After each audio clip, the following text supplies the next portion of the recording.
Hey, this is Meleika of Evanston Live TV, and I have with me today a very special guest, my alderman of the 7th Ward, Alderman Eleanor Ravel. Welcome to the show. Welcome back. Right. Well, thank you, Meleika.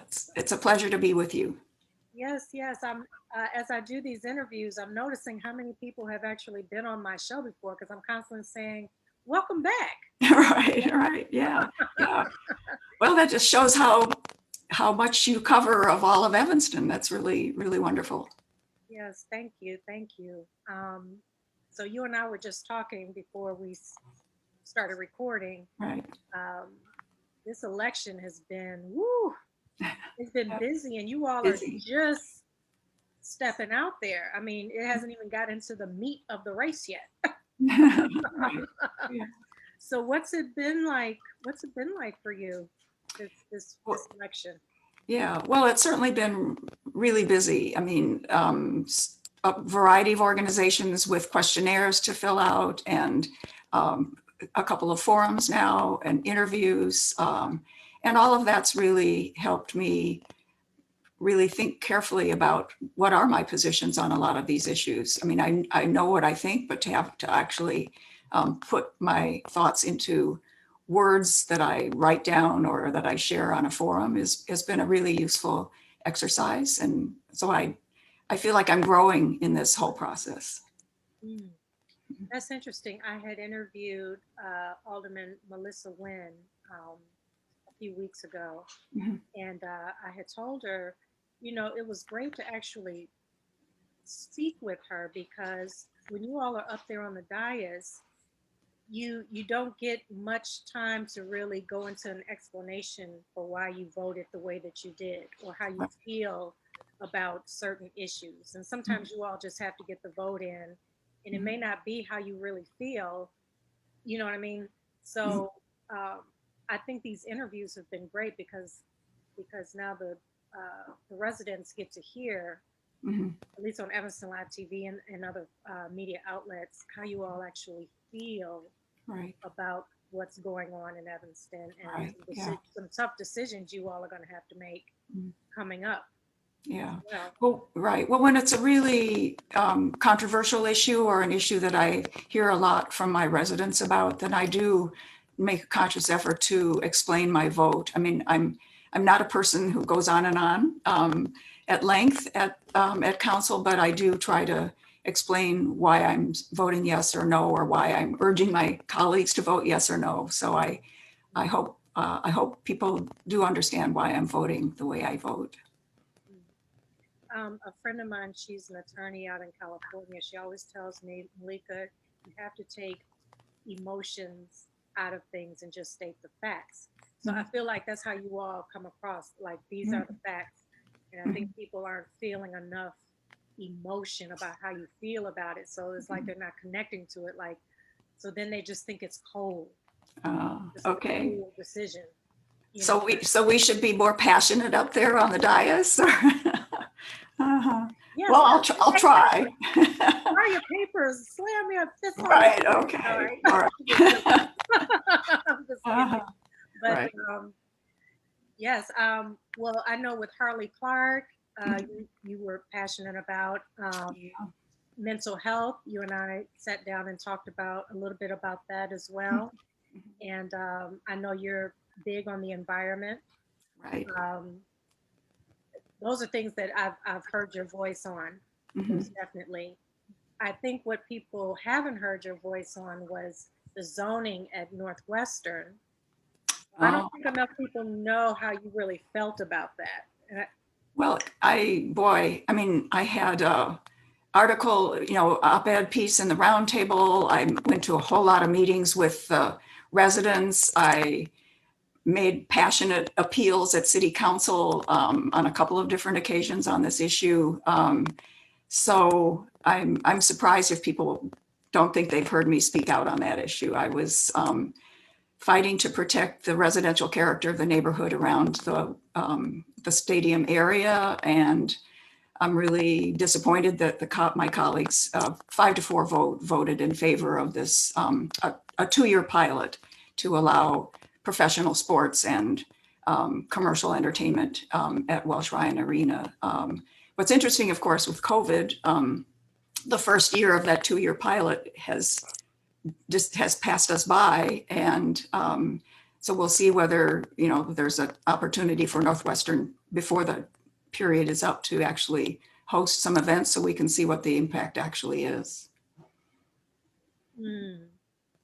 I went to that town hall for the 7th Ward at Northwestern, because I won't tell everyone like where I live, but it was right there. And yeah, you pretty much turned it over to Dave Davis to Northwestern. Well, that's because they were convening that meeting. It wasn't my meeting. Okay. Yeah. I was like, I want to hear from Alderman. What does she think? What does she do? Okay. I think you pretty much just introduced them, and they came on. Wally, like, he just okay. he didn't want to speak at all on the issue, so it was kind of like thrown on Dave Davis, and I was like, oh, that I feel for him, because that room was just angry about it. Yeah. But I know many residents, I'm sure they were very appreciative of you fighting against that. I was kind of on the fence about it, because I'm one of those residents where the beer bottles from the Northwestern games are left, in the yard, and urinating in the alley. It gets crazy around game time. It does. Yeah. It does. Yeah. But then also I was like, wow, it'd be great to have some entertainment here as well. Right. Yeah. I think that's what a lot of my council colleagues thought. Boy, I wouldn't mind going to a concert over there at Welsh Ryan Arena. And they're not living close to the beer bottles and the bad fan behavior. So yeah. Yeah, that was a tough one. But Alderman Ravel, let people know more about what it is that you're passionate about overall in the city. Now, you and I did discuss that the 7th Ward isn't one of the wards that has a lot of tough issues to deal with. I mean, I love the 7th Ward. Yeah, me too.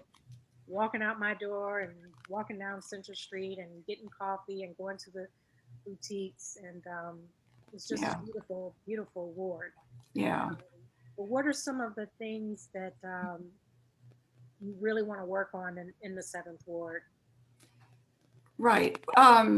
Well, a couple of issues that I have spent a lot of time on, and that can continue to come back as issues to spend more time on. One is protecting Isabella Woods from the desire of a property owner in Wilmette to have roadway access either through the woods or across the golf course to reach his property. And so we've had to mount a couple of big protests to prevent that from happening. And so that's still lurking in the background for me to keep an eye on. Canal Shores has a wonderful board of directors. It's all volunteers, and they put in a tremendous amount of time on ecological restoration and community service. They have a wonderful program for young people in the summer, but they struggle to maintain their financial viability, and that's been made a little difficult recently with some issues with the Metropolitan Water Reclamation District. So we're still working to try to make sure that they have the financial resources to remain a viable organization. But thinking citywide, I guess you mentioned that I am interested in the environment. Yeah, implementing our climate action and resilience plan is a really top priority. The climate crisis is real, and it's now, and we have no time to waste on doing our part here in Evanston to reduce our impact on the climate. So that's a big issue. And then I think another really important one for me is affordable housing. So I'm a member of the Housing and Homelessness Commission, and then I'm also on the Affordable Housing Plan Steering Committee. And we are charged with developing an affordable housing plan for Evanston that's going to have some really measurable goals, so we can say, here's where we want to be in terms of a significant increase in affordable housing. And here are the steps we're going to take to try to get there. So those are a couple of more citywide issues that I'm really, and I have a couple more, but I don't know if you want to talk about either of those anymore first before we move on to something else. Yeah, well, I would love to hear more. I know we've already got a question from one of the guests, but yes, I want to hear more about that, about both of those. Okay. Well, with affordable housing, whenever the conversation starts around that, everybody focuses on the large new residential developments that have some required affordable housing units.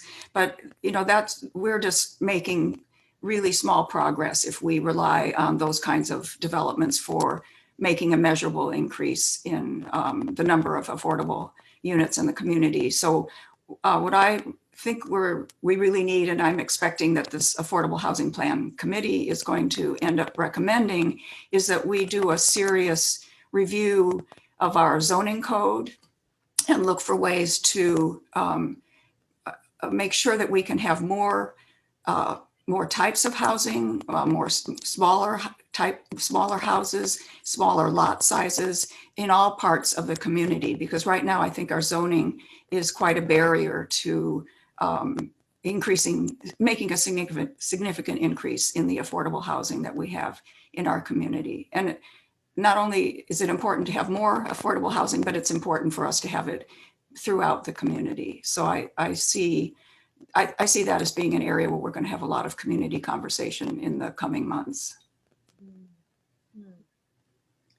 I was speaking with Jonathan Newsma, Right. the fourth ward, and he is all about the environment. Right. Yeah. I learned so much from him. Yeah. In speaking with him. You all work together. We did, right, yeah. Jonathan and I were both founding members of Citizens Greener Evanston.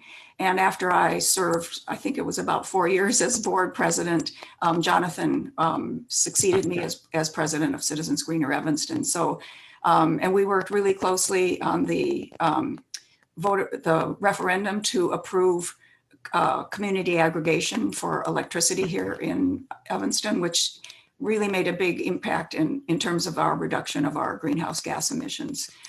So I know Jonathan is really a big priority for him also will be implementation of our climate action and resilience plan. We have these lofty goals for the year 2050, but we really need to make some progress on our interim goals. We have targets for 2025, which is just around the corner, and for 2030. So I think we need to really focus on the steps we need to take to achieve those interim targets. As far as going back to the affordable housing, right? Why do you think that that's been such? It seems like it's been such a struggle. Like it's such an issue, and I feel like it shouldn't be. Like why is affordable housing such a huge issue? It should just be done. But it's such a fight, a tug of war. Right. Well, we are already such a built-up community. It's not as though we have, areas in town where we could say, oh, well, there's a great place for an affordable housing project. So we really have to think creatively. I do think, sort of leaping to another topic, but related, is the Civic Center property. Because if we were to decide that was, moving the Civic Center to a different part of the community made sense, which is a huge discussion of its own, I would see that property, particularly along Simpson, where the current parking lot is for the Civic Center. That would be a really great place for affordable housing for a family development, which is most of the new affordable units that we're getting are smaller and not not aimed at families. So what we really need is to come up with ideas of places for affordable housing for families. And so anyway, I think the community wants affordable housing. It's just finding a place for it and then finding the funding. So it's a challenge. Now, your opponent, Mary Rosinski, was saying instead of focusing on building affordable housing, why can't we turn just some of the buildings, some of the properties that we have already? Mhm. What are your thoughts on that? Well, certainly, what I think that's probably called naturally affordable housing, and it is important to keep what we have in that way. But when we think about affordable housing in terms of the new developments, or if we were to build family housing on Simpson there, we're looking at keeping the property restricted, required to be affordable for 20 years or something like that. And with tenants going through a process to demonstrate their income eligibility. So I'm not sure if that's what Mary had in mind in terms of what she meant about the naturally affordable housing. I mean, the way to address the naturally affordable housing piece, I think, is to work on our property taxes and other things that add the expense for the owner of the property, so that the rents don't have to be increased. You brought up the Civic Center. Mhm. Do they have to? I mean, I love that the Civic Center. I know, me too. Yeah, I love that. Yeah. Council meetings, walk to take care of anything I need to take care of at the city is like right Yeah. there. I would hate for it to move. Like, Yeah. does it have to move? Can't it just be renovated or fixed up if Yeah. there's structural issues going on? Right. Well, we need a lot more information to make that decision. The last time we had a conversation about the building was we need 12 to 17 million dollars of sort of basic upgrades to the building, our HVAC system, the electrical system, security, the way we handle security in the building. And so, a $12 to $17 million investment is, pretty, a pretty startling number. But, so what we need is a little more information about just what that means. And then if we were to look for a different site for the Civic Center, where would that be and what kind of cost would that be to the city? So we can actually make a good decision between the two. But boy, no, a few years ago when the idea of moving out of the Civic Center, I think it was a referendum, I wrote an article on the round table about why we should stay in the building and repair the roof. And I'm glad we did, because I do really love that building. So it'll be a difficult decision. I would imagine building something new would be more money than it is to fix it up. I would imagine. Well, sure, right. Well, presumably we would use proceeds from the sale of the Civic Center property to pay for the new building. But the question is, what do the numbers work out?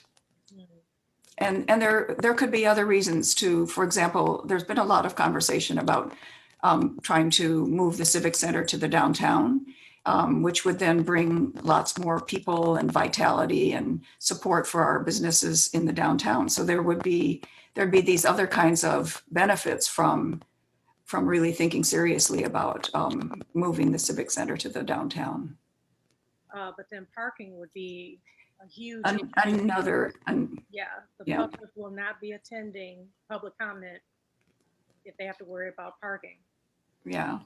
Well, I mean, one option would be, apparently when we built the Maple Avenue garage, we built it so that it could have several more stories on top. So that would be, the parking would be right there as you went to the Civic Center. Then they have to pay though. Well, I think maybe we'd have a way of, if you're coming for legitimate city business, we'd have a voucher system. We'd have to, because I agree, when people hear about moving away from our current site, they say, oh, it's so easy to find parking. And I mean, another reason to love our current site. Yeah. And I should hasten to say, because whenever the topic comes up, the neighbors around there are saying, oh, but what'll happen to Ingram Park?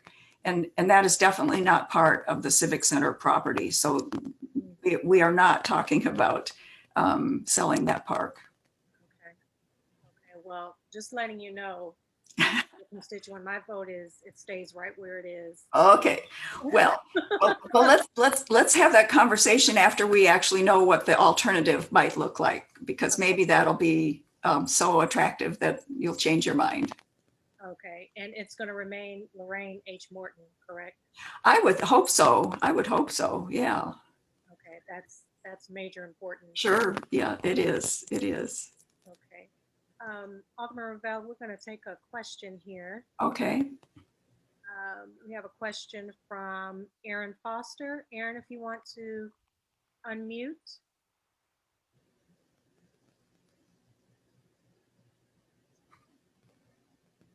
Aaron Foster?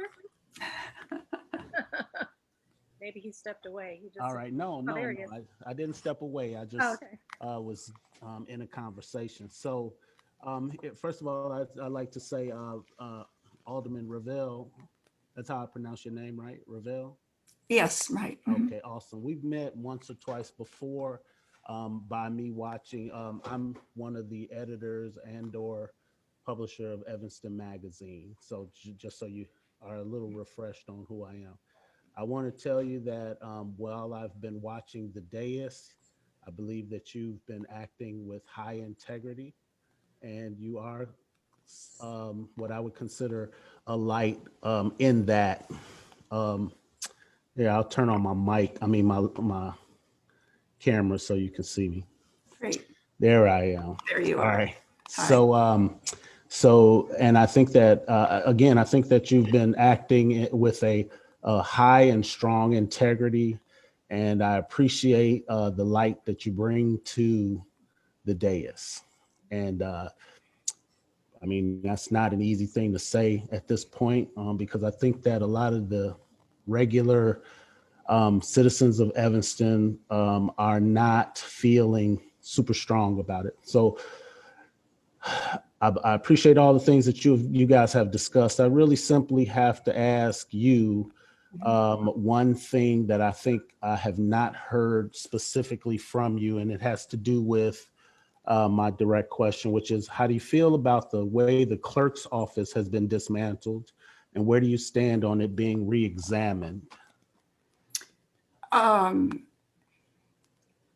I know. I mean, that is a difficult topic. I'm open to re-examining that issue. It's been unfortunate that we've made the changes that we've made this past 4 years. So yeah, I think it's probably time for renewed conversation. I don't know if it's in the abstract, it's kind of hard to talk about that. Well, yes, and I think on a forum like this, even we know it's being recorded, and I'm not trying to sabotage your run. I do hope you win.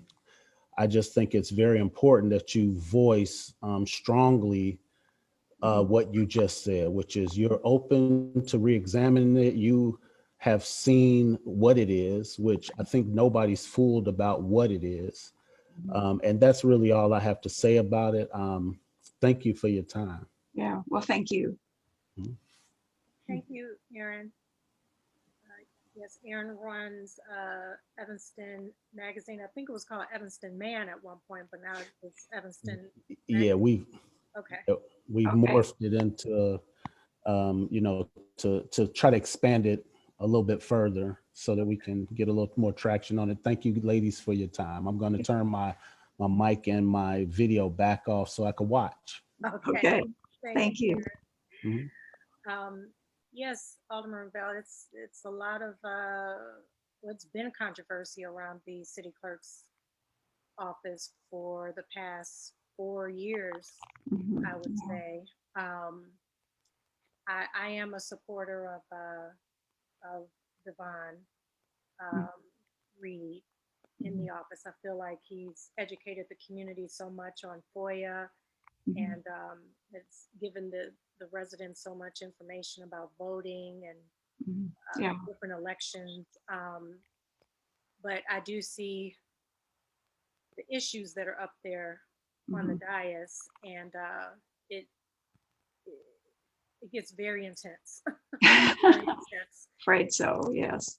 Um, I never quite understood why they took FOIA away from his office. I didn't. Well, I think what happened is we added additional FOIA officers. So the city clerk still does do some parts of the FOIA responsibility, but there were reasons to have some parts of it handled by in the police department because in terms of maintaining um, uh, privacy for the individuals, let's say, who were the victims of a crime or potentially suspects in a crime.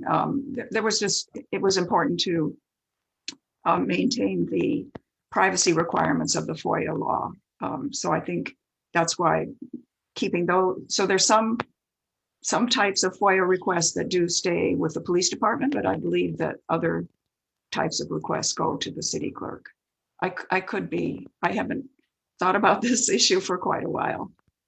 Because I thought he was doing such a great job with it. Mhm. And in the council meetings, they were saying it's to help speed up the process. But it seems like, from what I understand, looking at the numbers, when they added extra FOIA officers, actually the response time in, increased. So he was getting the information out faster by himself than. What we've also seen is a real big increase in the number of FOIA requests. I mean, a really staggering increase. So I think we have to think about that, how that plays into the equation as well. It's because of him that it increased. Because a lot of Well, people didn't even know what FOIA was until Devon came. there we go. There we go. Right. Yeah. Until he came, and then he no longer had staff either. I remember when Rodney Green was the clerk, and I would go into the clerk's office. I mean, it was busy. I mean, it was people behind that desk, like Right. everywhere, papers everywhere, like it was busy. Right. Devon came in. I would literally walk in there, and Devon would be sitting in the middle of the room by himself with a computer, and you could hear a pin drop. And I'm like, "Where's your staff?" And he was like, Wally took my staff. Like, I have no city management took I have no staff." Mhm. But he was still getting everything out. Mhm. Yeah. Okay, well, I put that out there. Okay, so there's so many things going on in Evanston. So we talked about affordable housing, police reform. I would love to hear your voice. Okay. Sure. Well, I do think the fact that we spend roughly a third of our general operating fund on our police department is that we should be reducing that portion, that share that goes to the police, because we have these other really important unmet needs in the community, and we should be finding ways to direct more city resources to mental health and other parts of our health and human services department, our youth and young adults services, et cetera. It's going to be a process that's going to take time. We did in the most recent budget, we did eliminate 9 or 11 positions. I can't remember the exact number. So that's a step in that direction.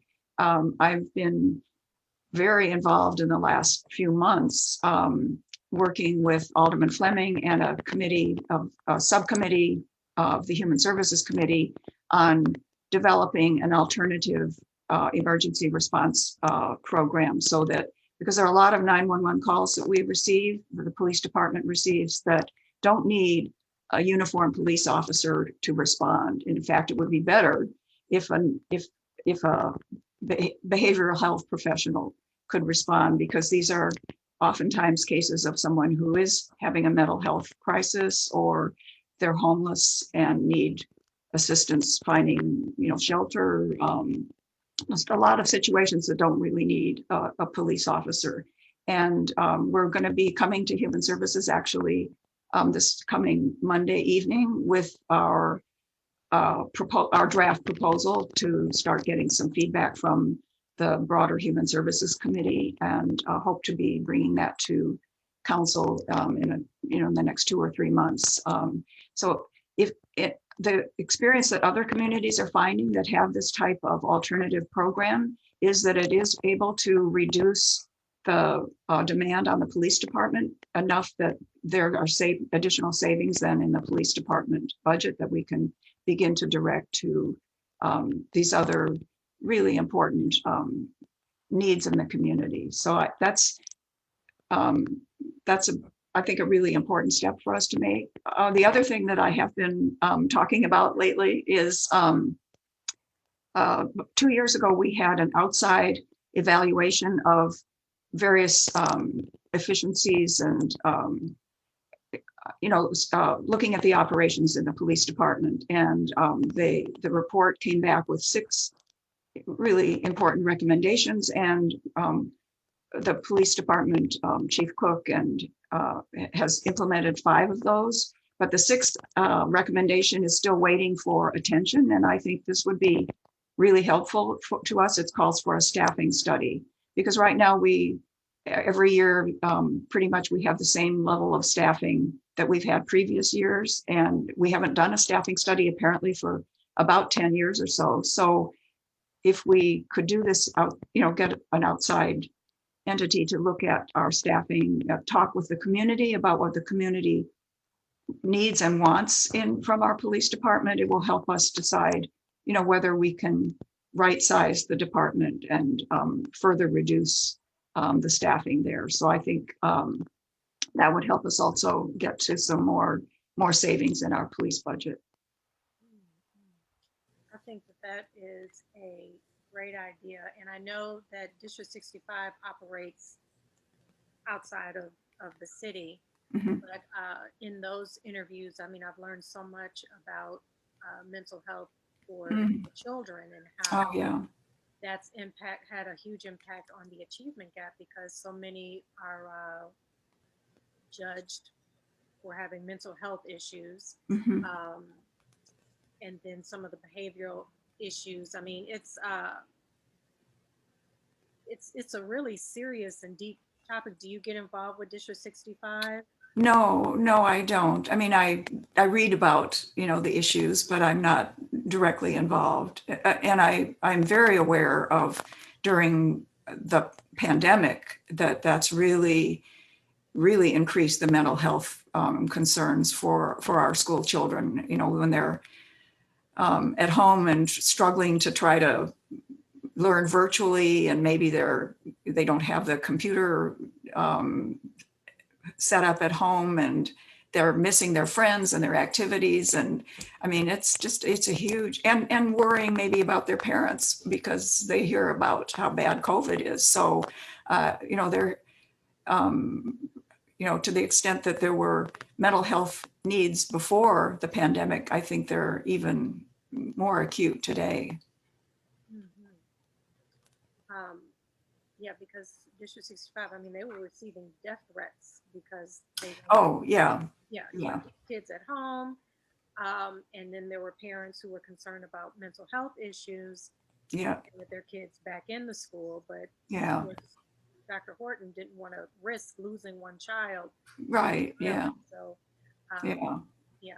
You know, when I think about how, some of the pressure of being on the city council, I think being on a school board is twice as challenging. Yeah. Yes, yes. Um, why is there such a separation between the two? Because when I talk to District 65, they're like, well, the city has nothing to do with that. I talk to the city, well, we have nothing to do with that. Is I would think you all would have to come together at some point because Mm, you're yeah. together. Right. Yeah. But we do have a city school liaison committee. They meet, I think, quarterly, and talk about issues, and interests that we have in common, and how are there things that the city can do to help support the schools. But boy, I think we each have such full plates.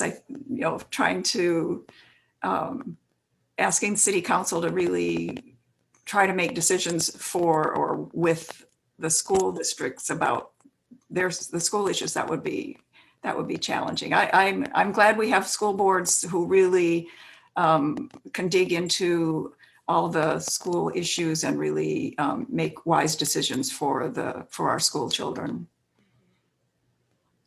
And Alderman Ravel, what are some of the other issues that you're really passionate, because you're known as the one on the council who's kind of quiet. You just, just kind of quiet, kind of chill, you kind of just lay back, and we hear the tension amongst all the others. I think you're the only one who has no controversy around her. Everyone else up there has had issues, Mhm. but you. Yeah. Well, boy, I guess when I was on the losing end around with Harley Clark, I mean, yeah, I felt unloved. No, I mean, not that's strong. I guess. Say how you feel. You felt unloved. Say it. Uh, just really, really frustrated that that my colleagues wouldn't go along with the proposal from the Lake House and Gardens. And I mean, we could have worked out. I think we could have worked out the problems with the draft lease agreement, but we just ran out of time. So issues I'm passionate about. I'm in conversation a lot with members of the Environment Board, and in particular, they've been doing a lot of work in terms of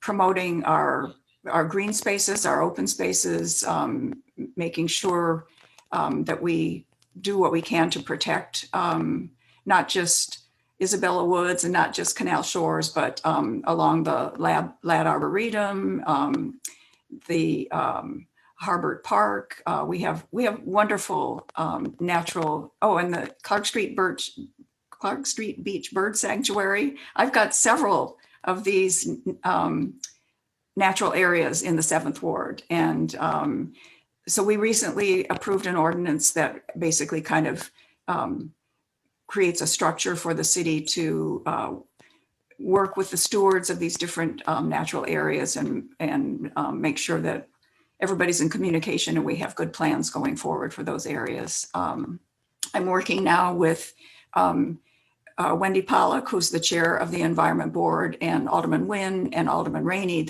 and city staff, to try to come to grips once again with leaf blowers. And, because right now we do have an ordinance that restricts the months of the year in which you can and can't use them, but we're trying to come up with a better way to actually enforce what we've got, and then begin to think beyond, expand the restrictions on these really loud, noisy, polluting machines, not just the leaf blowers, but the giant lawnmowers. And I mean, it's going to be a multi-year project, but initially we're trying to focus on getting a really good enforcement process for the current leaf blower ordinance. So I think that'll make a lot of people happy. Yes, yes. There was one other topic that I know the council is going to have to vote on soon, or you can let me know when you all are going to vote, but reparations with where it is right now. So I know you all are in support of reparations. Right, yeah, I believe everybody's in support of right, reparations. They should yeah. be if they're not. But what are your thoughts on where it is now in terms of it developing more into a housing program, at least with the first 400,000? Right, yeah. What are your thoughts on that? Well, I think the council is, we've had the discussion about the actual, the 3 housing programs that would be part of this first 400,000, the mortgage assistance, the home maintenance assistance, and trying to think, anyway, I can't remember the third, anyway. And right now, I think we're waiting to hear back from the reparations subcommittee about just actually how they're going to, what is going to be the process by which residents demonstrate their eligibility for the program, and just how is that whole approval process going to work, so that we can actually say, oh yeah, here are the 10 residents who qualify and are going to be getting the first round of funding. So we're waiting now to hear back from the subcommittee about just how that process, how are people going to apply for the reparations program? What kind of documentation do they need? And we certainly don't want to have it be a huge cumbersome process for people. So I know the subcommittee is working really hard on that next piece. And then, so when they've got that, it'll come to council and we'll be ready to go. Have you heard from the community? Because there's quite a few who are not in agreement with Right. a housing program. What are your thoughts on that? For those who aren't aware of what's even happening with reparations. So when Alderman Robin Ruth Simmons took on reparations, I mean, we hailed her because Yeah. she's done something that no one has been able to do in the country. Right. She's got it started. It's more than just talk. She's got it moving. Right. Yeah. But then over time, as more and more people started getting involved, at first it started out where the community was talking. So people wanted the repair to the injustice of them taking the school out of the 5th Ward. It would have been perfect for reparations to put a school back into the 5th Ward. That would repair some injustice, most definitely. Right. And that 400 could have been the start. That 400,000 could have been the start of that process, at least. Then people were wanting to build developments, use the money to build affordable housing, build. I think a lot of people, that's what they thought of when they were thinking use it for property development. For entrepreneurship, that had come up. And also just sending people a check. I mean, I think every Black person in Evanston has felt racism. So, all of us deserve reparations. Right. So none of that got dealt with for the first 400,000, and it turned into a housing program in which a very small percentage, like you said, it might be maybe 10 families that qualify. That means they got to go through credit. They got to go through so much to get reparations that's owed to them anyway. So even the ones who are going to get denied, like, what is that going to feel like? You're going to get denied reparations. Right.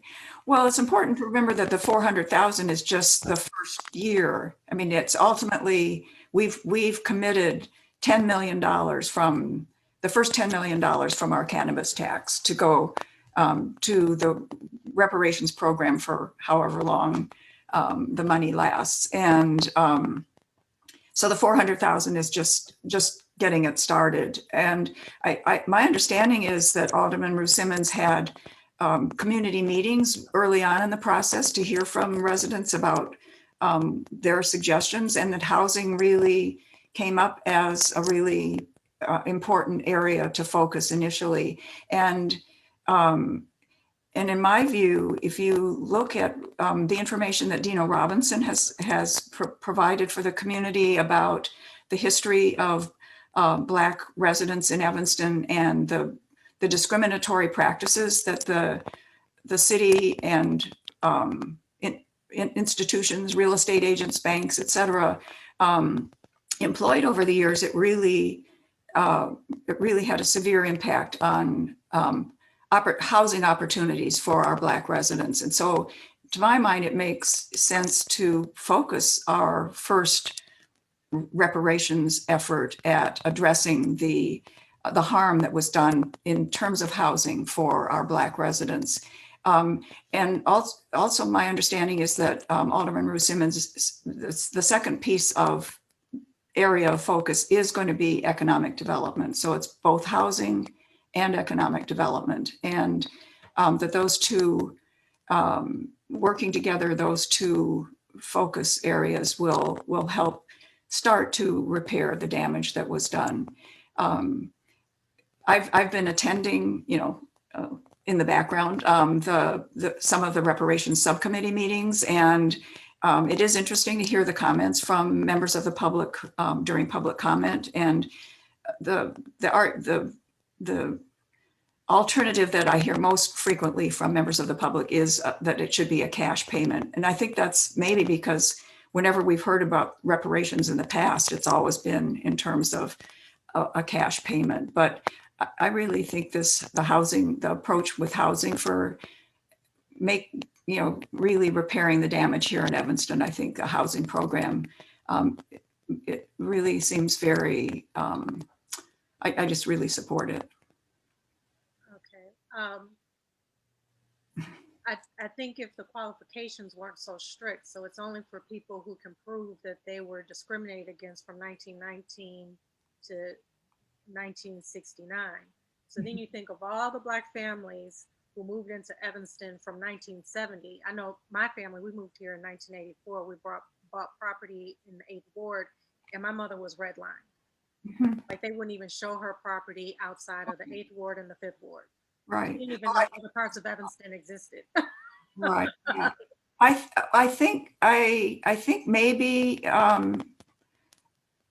That's a small number of Black families who can even prove that they were discriminated against between 1919 right. and 1969, and like who really has that kind of documentation still? Right. Yeah. No, right. No, I think, and I think the subcommittee is really wrestling with that because they don't want to have people, come with ancient documents from their attic that they probably don't have. So, so they're looking for, ways that they can really not make it a burdensome process for people to apply. And I thought, but here's where I would need to get it checked. I thought that Black residents who could demonstrate being discriminated against, even if it was after 1965 or whatever, that they would be eligible.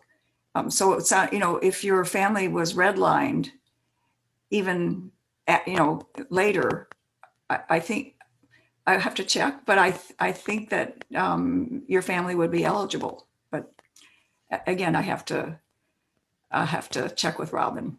Okay, yeah, I would be curious to know that too, if they've changed that, because I think that was a lot of the controversy around it, was like, who can prove that? Yeah. And then what about all the Black families who have contributed to Evanston since 1970? Right. Yeah.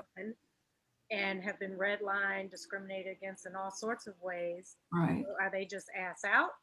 They don't deserve reparations? Like, what's going on here? And I know Evanston is really big on this Black legacy families.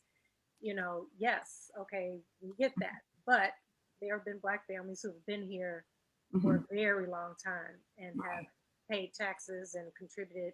So why are they being X'd out Hmm. of receiving reparations? And then so Right. we have to wait on a federal or state reparations program in order to receive. And I'm with, yes, people should get a cash payment. Put a school back in the Fifth Ward or get a cash payment. That Right. qualification stuff is like, you're gonna make me qualify for reparations. Think about that for a minute. Yeah, In right, which right. case, the banks are the winner, Mhm. Right, and majority of the Black families in Evanston get nothing. right. Yep, But yep. the banks that they have chosen, they walk out with a few extra bucks in their pocket. Yeah, So it's like, what does that really look like? yeah, right. Well, we need to do we, the council and the reparations subcommittee needs to do a really good community education messaging about, just how this program is going to work. And I think it'll evolve over time. We're talking about just the first little piece. And I think it's important that that first 400 piece is a winner, because right. if Yeah. it's too controversial, where Mhm. people around the country are like, oh, so they made people qualify for that first Yeah. 400,000. So they X'd out majority of the Black families in their city. Yeah. That's not going to be a good look for Evanston. Right. Right. And Yeah. they're going to put two and two together. Oh, the banks made off like fat rats, but Mhm. the Black families in Evanston got nothing because they didn't qualify. Mhm. That's not going to be a good look. Yeah. No, I'm sure that's not going to be the outcome for us here. So Okay. I have confidence in Alderman Ruth Simmons. I have confidence in her. I don't know that I have confidence in everybody that's involved in it.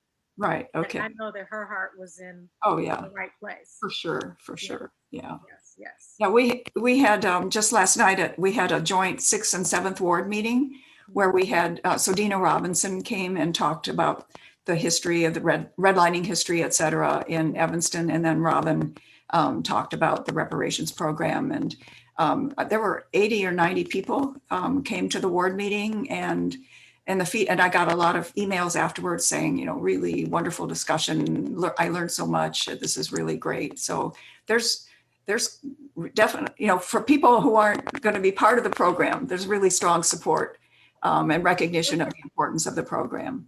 Well, Alderman Revelle, white people have to be like, oh, this is great. Great that we're repairing. I mean, it's tax money that we could use for something else. So Well, they're going to say it's great, but if they really look at it, they're going to be like, oh, wait, so majority of them aren't going to get anything? They're not going to qualify? yeah, well, I'm sure we'll work on that qualification piece. Yes, please do. Please do. Alderman Revelle, we've gone over, but Oops. I love talking to you. I mean, again, it's great talking to you because we don't really get to hear everyone how they really feel. Right. I had no idea you felt unloved over the Harley. I had no idea. I knew you were a voice for it, but you were just cool. Like, okay, all right. Well, if I learn one thing in this conversation is I need to be more uh, more out there. Right. Yes, yes. Thank you so much. And yes, I mean, you're just a woman with decorum and in class. You're like, no, you're not going to ruffle my feathers, but I'm going to make these decisions. Thank you so much, Alderman Thank Revelle. you. Thank you for your time Thank you. today. And please let people know where they can contact you. Sure. More questions. Right. So my email address, eleanor7th@revell.net. And my website is Eleanor4, spelled out, FOR, 7th.com. Thank you so much. Yeah, thank you. All right, Alderman. Okay, this has been Meleika, Evanston Live TV. That was my alderman, Eleanor Revelle. And it's been great talking to her, just learning more and more about her. So you all please be sure to reach out to her, ask more questions, ask her to elaborate on things that we discussed today. And please stay engaged. People, stay engaged. We can't all meet together physically at this time. So get involved in the forums. participate, ask questions, reach out to them, email them, so that you make an informed decision when it comes time to vote. So stay tuned here at Evanston Live TV. We have the mayoral debate coming up February 2nd. All right. Have a great day.